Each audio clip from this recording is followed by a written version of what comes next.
আসসালামু আলাইকুম। পলি স্যারের অনলাইন কোচিং এ সবাইকে স্বাগতম। আজ আমরা capital budgeting and risk analysis এর লেকচার শিটের প্রবলেম 3 করব। এখানে বলা আছে Green Limited is considering two mutual exclusive projects. The expected cash flow of each project are given below. Green লিমিটেডের দুইটা প্রজেক্ট আছে, একটা প্রজেক্ট এ একটা প্রজেক্ট বি, এবং তাদের সার্টেনলি ইকুইভ্যালেন্ট ফ্যাক্টর দেওয়া আছে, আর কি ঝুঁকির হার এখানে দেওয়া আছে। এই অঙ্কটা কিন্তু প্রবলেম 2 এর সেম টু সেম, কিন্তু রিকোয়ারমেন্ট গুলো একটু আলাদা। এখন এই অঙ্কটা খুবই ইম্পর্টেন্ট, কারণ সার্টেনলি ইকুইভ্যালেন্টের যত নিয়ম আছে এই অঙ্ক দিয়ে করা সম্ভব। আগের ক্লাস যদি দেখা না থাকে, টোটাল মনে হয় আগের 4টা ক্লাস হয়েছে, আজকে হলো 5ম ক্লাস। 4 ক্লাস যদি দেখা না থাকে তাহলে আজকের ক্লাস বাদ, আজকের ক্লাস করার প্রয়োজন নেই, কারণ 4 ক্লাসে যে নিয়মগুলা শেখানো হয়েছে সেই নিয়মগুলাই ভিত্তিতে আজকের ক্লাসটা হবে। বিশেষ করে প্রথম 2টা ক্লাস তো অবশ্যই করা থাকতে হবে। এখন তারা এখানে বলে দিছে যে the company has decided to evaluate this project using certainly equivalent method. Company's normal required rate of return 10% and tax-free rate of return 8%. এই অঙ্কে যে কথাগুলো বলছে আমি একটু বাংলায় বুঝিয়ে দিই। একটা কোম্পানির 2টা প্রজেক্ট আছে, একটা এ প্রজেক্ট, ধরেন একটা মাছের ফিশারি আছে, আর একটা মুরগির আপনার খামার আছে, মাছ আর মুরগি, বা এটা এটা এটা মুরগি ধরি আর এটা ধরি গবাদি পশু, গরু ছাগল। এখন এখানে 3 লাখ যাবে, এই টাকাগুলো সে পাবে 5 বছরে। আর দ্বিতীয় প্রজেক্টের মাঝে 3 লাখ যাবে, এই টাকাগুলো পাবে। এগুলো আমাদের ঝুঁকিও আছে, এই যে ঝুঁকির একটা রেট দেওয়া আছে দুইটার জন্য। এখন তারা বলতেছে যে আমরা যদি ব্যাংক থেকে এই টাকাটা না, এই 3 লাখ টাকা এখানে না দিয়ে ব্যাংকে রেখে দিই বা অন্য কোনো ব্যবসায় দিই, তাহলে 10% লাভ পাবো। আর যদি মনে করি যে এই টাকাটা আমি ব্যাংকে রাখলে, কি বলে, অন্য কোনো ব্যবসা না খাটিয়ে একটা সরকারি পোস্ট অফিস বা কোনো জায়গায় রেখে দিই, তাহলে 8% সুদ পাবো। হ্যাঁ, এখন হলো প্রশ্ন বলতেছে what is the net present value unadjusted risk. ঝুঁকি ছাড়া, ঝুঁকি টুকি চিন্তা করতে হবে না, ঝুঁকি ছাড়া এনপি বের করবে 2 কোম্পানি, এনপি বের করতে হবে 2 কোম্পানি। ওকে, আমরা অঙ্ক শুরু করে দিই। এখানে দুইটা রেট দেওয়া আছে, একটা 10% দেওয়া আছে, আর একটা দেওয়া আছে আরএফ রিস্ক ফ্রি দেওয়া আছে 8%। প্রথম প্রশ্ন বলছে এনপিভি বের করতে হবে, এর জন্য বের করতে হবে, বি এর জন্য বের করতে হবে। এখন এনপিভি বের করার একটা শর্টকাট কৌশল গতদিন শিখিয়ে দিয়েছিলাম। কৌশলটা এরকম, সূত্রটা এরকম। উপরে যেহেতু 5 বছর আছে, 5টা দাগ দিব।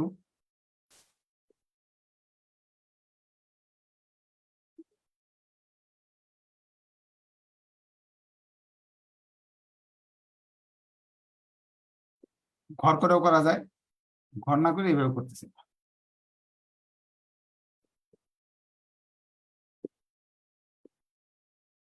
উপরে সি এফ এটি গুলো লিখবো, সি এফ এ টি 6টা আছে। নিচে লিখবো 1 প্লাস সুদের হার, সুদের হার লিখবো। এখন এনপি বের করতে হলে সুদের হারটা সবচেয়ে জরুরি দরকার। সুদের হার কই পাবো? এটা 2টা দেওয়া, কোনটা নিব? যদি বলে ঝুঁকি টুকি চিন্তা করতে হবে না, সাধারণ এনপিভি বের করো, তাহলে এটা। অর্থাৎ আনএডজাস্টেড যদি বলে তাহলে এই সুদের হার ব্যবহার করবো। অ্যাডজাস্টেড যদি বলে বা, তাহলে এটা করবো। ঝুঁকি হিসাব করার পর যদি বলে তাহলে এটা করতে হবে। আর যে আনএডজাস্টেড, স্পষ্ট করে লিখে দেয় আনএডজাস্টেড,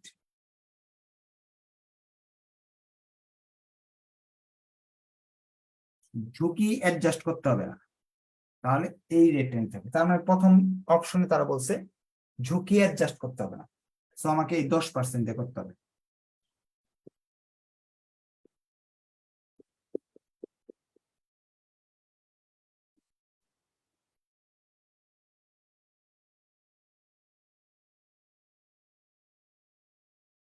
পাওয়ার 1, 2, 3, 4, 5।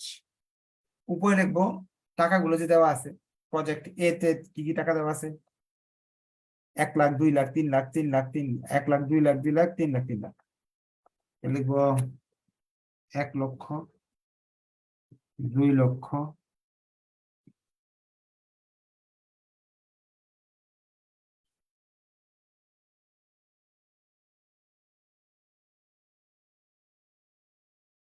টাকাগুলো উপরে লিখলাম, নিচে সূত্র লিখলাম 1 প্লাস এই সুদের হার পাওয়ার 1, 2, 3, 4, 5। আগের ক্লাস এগুলো শিখিয়ে দিচ্ছি।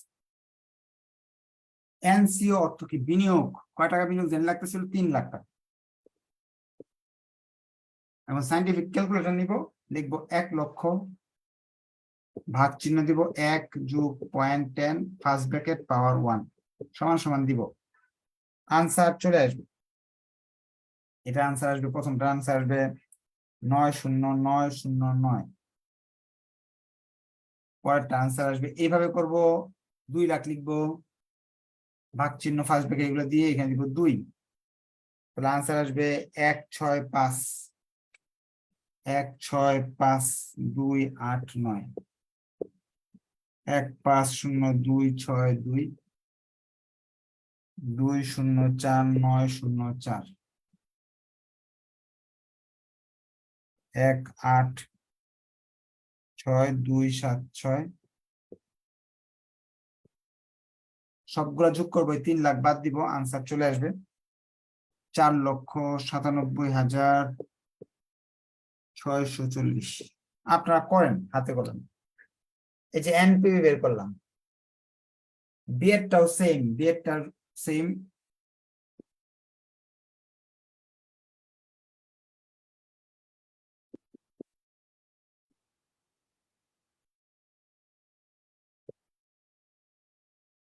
বিয়ের টাকাগুলো যা আছে লিখবো খুঁজে খুঁজে, 2 লাখ, 2 লাখ, 2 লাখ, 3 বার 2 লাখ, 3 আর 4 লাখ, 2 2 করে 3 বার,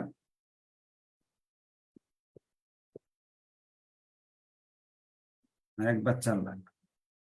এখানে কি হবে? 10%।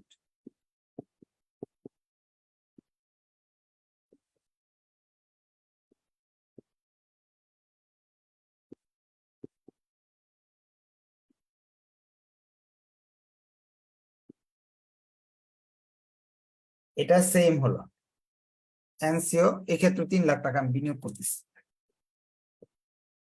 এটা ক্যালকুলেশন দেখাইলাম না, আনসার লিখে দিচ্ছি সরাসরি, এটা আপনার বাসায় করে নিবেন। 6,50,641 টাকা শেষ। এটা হলো সাধারণভাবে নর্মাল এনপিভি, যেটা আমরা class first year, second year, third ইয়ারে বিভিন্ন জায়গায় ফিনান্সে, ক্যাপিটাল বাজেটিং এ এইভাবে এনপিভি বের করছি। এই জিনিসটা ছক দিয়েও করা যায়। এখন 2 নম্বর রিকোয়ারমেন্টে তারা বলতেছে what is the certainly equivalent net present value, অর্থাৎ অ্যাডজাস্টেড। এবার সার্টেনলি ইকুইভ্যালেন্টের নিয়ম অনুযায়ী নেট প্রেজেন্ট ভ্যালু বের করতে হবে। এইভাবে করতে গেলে আমাদের একটু ঝামেলা। এটা কিন্তু আমরা শিখছি প্রবলেম 1 এবং প্রবলেম 2 তে সার্টেনলি ইকুইভ্যালেন্ট নিয়মে কিভাবে এনপি বের করতে হবে। সেক্ষেত্রে সূত্র চেঞ্জ। প্রথমত রেট দুইটা দেওয়া আছে, 10 এবং 8। ছোটটা দিয়ে বা রিস্ক ফ্রি, যেটার মধ্যে ঝুঁকি নাই, সেই রেট নিয়ে আমাকে অঙ্কটা করতে হবে। অর্থাৎ 10%-এর জায়গায় 8% হয়ে যাবে তখন। 8% মানে 0.8। এই অঙ্কগুলোতে কোথায় চেঞ্জ হচ্ছে? পার্সেন্টেজটা চেঞ্জ হচ্ছে। ঝুঁকি মুক্ত যদি করতে বলে, রিস্ক ফ্রি রেট দিয়ে আমাকে করতে হবে, ছোটটা দিয়ে। হ্যাঁ,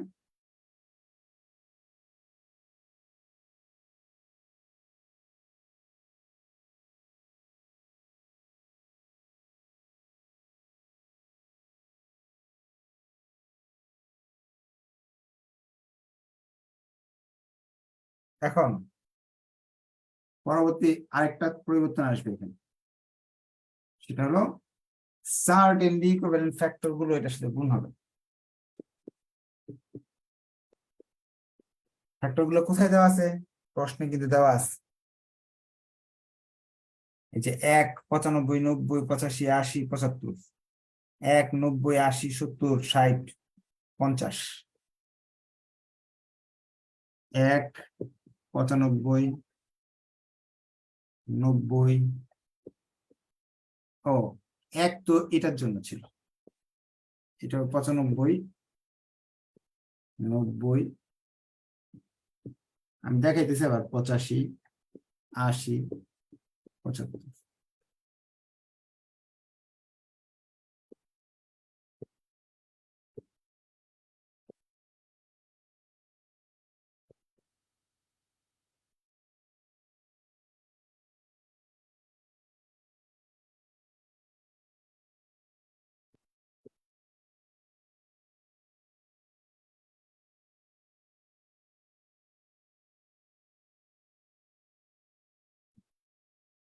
এখন এই যে দেখেন, এই যে রেট গুলো, 1 তো 3 লাখের জন্য, এটা হবে না। 1 লাখের জন্য 95, 2 লাখের জন্য 90, 3 লাখে 2 লাখের, এই 2 লাখের জন্য 85, এই 3 লাখের জন্য 80, এই 3 লাখের জন্য 75। অর্থাৎ সার্টেনলি ইকুইভ্যালেন্ট বললে দুইটা পরিবর্তন হচ্ছে এই সংখ্যাগুলোর সাথে এই টাকা গুণ করতে হবে, 1 নাম্বার কাজ। 2 নাম্বার কাজ, নিচে যে রেট গুলো দেওয়া আছে ওই রেট দিয়ে, এই রেটের মাঝে ছোট রেটটা যেটা রিস্ক ফ্রি রেট, ওটা দিয়ে করতে হবে। এই জন্য 1 লাখের সাথে 95 দিয়ে গুণ করলাম, 2 লাখের সাথে 90 দিয়ে, 2 লাখের সাথে 85 দিয়ে, এইভাবে করে গেলাম। এই ক্লাসটা বুঝার জন্য আগের ক্লাস করা থাকতে হবে অবশ্যই। ক্যালকুলেশনটা আর দেখাইলাম না, এখানে আনসার গুলো লিখে দিচ্ছি। আপনাদের কোন কোয়েশ্চেন থাকলে কোয়েশ্চেন আপনারা করতে পারবেন। এখানে টাকা আসবে 4,06,440। এখানে টাকা আসবে 3,83,120। কারো কোন কোয়েশ্চেন থাকলে হাত উঠান, যে এই কোয়েশ্চেন গুলো পারি না, বুঝি নাই। কোয়েশ্চেন থাকলে কোয়েশ্চেন করতে পারবেন, বলেন কি কি প্রশ্ন? স্যার এইখানের মধ্যে কি আমরা সূত্র বসাই এটা করবো নাকি আমরা ডিরেক্টলি মানে সংখ্যার মাধ্যমে করতে পারবো? দিয়ে একটু সংখ্যার মাধ্যমে করতে পারবেন, আর সূত্র চাইলে সূত্র লিখতে পারবেন। সূত্র হলো CFAT 1, আমি সূত্র লিখে দিব না, সমস্যা নেই। জি স্যার। আর কার কোন কোয়েশ্চেন?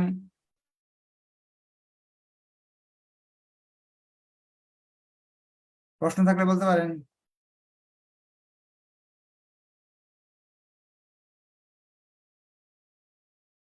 কোয়েশ্চেন আছে কারো?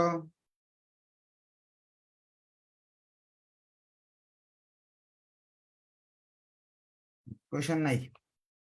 আচ্ছা ঠিক আছে, কোয়েশ্চেন না থাকলে তো ভালো, হাত উঠে বসে আছেন একদম শুধু শুধু।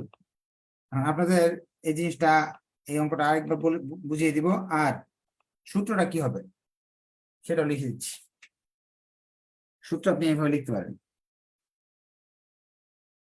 CFAT1, 1 plus K, CFAT2, 1 plus K বা I2। এইভাবে যতবার আছে ততবার লিখবেন -NCO, এটা সূত্র। এটা NPV আর অ্যাডজাস্টেড NPV, এটা আনঅ্যাডজাস্টেড। এটা আমাদের ছোট ক্লাসের এনপিভি। এখন আপনাদের ক্লাসের এনপিভি হলো CFAT গুণ certainly equivalent factor 1 plus RF। CFAT 2, 1 plus RF 2, এইভাবে এইভাবে করতে হবে। 5 বার করবেন, শেষে -NCO। আচ্ছা, এটা ছক দিয়েও করতে পারেন, ছক দিয়ে তো সহজ লাগে বেশি, ছক দিয়ে তো করেও দিছি। আচ্ছা, কারো কোনো কোয়েশ্চেন নাই, তার মানে খুব ভালো বুঝছেন আপনারা। আমি আরেকবার বলে দিই, প্রশ্নে 2 ধরনের এনপিভি চাইছে, একটা আনঅ্যাডজাস্টেড আনএডজাস্ট বললে এই বড় রেটটা দিতে হবে, আর এই টাকাগুলো নিয়ে অঙ্কটা করতে হবে। অ্যাডজাস্টেড বা সার্টেনলি ইকুইভ্যালেন্ট এনপিভি যদি বলে, তো ছোটটা দিয়ে করতে হবে এবং এই সংখ্যাগুলো দিয়ে এই রেটগুলো দিয়ে গুণ করতে হবে। এখন আইআরআর আইআরআর করতে বলছি, কিন্তু আইআরআর যে বিষয়টা, এটা এক ক্লাসে সম্পূর্ণ একটা ক্লাস লাগবে। আইআরআর বিষয় অনেক জটিল জটিল বিষয় আছে, এই জন্য আইআরআরটা আমি নেক্সট ক্লাসে করাবো। আইআরআর এবং আপনার which project should be selected, এটা নেক্সট ক্লাসে করাবো। আর আপনারা এক কাজ করবেন, আইআরআর বাদ দিয়ে সার্টেনলি ইকুইভ্যালেন্টের যত যত ধরনের নিয়ম আছে বই থেকে সবগুলা করবেন, কারণ প্রশ্ন কিন্তু ঘুরে ফিরে আসতেছে এই বছর থেকে। সো প্রশ্ন ধরেন এই অঙ্কটাই আসবে, ছোটখাটো একটু পরিবর্তন করে দিবে, যেটা আপনি যদি বই থেকে না করেন, অঙ্ক বেশি প্র্যাকটিস না করেন, পারবেন না। ধন্যবাদ সবাইকে, আসসালামু আলাইকুম। নেক্সট ক্লাসে ইনশাআল্লাহ দেখা হবে।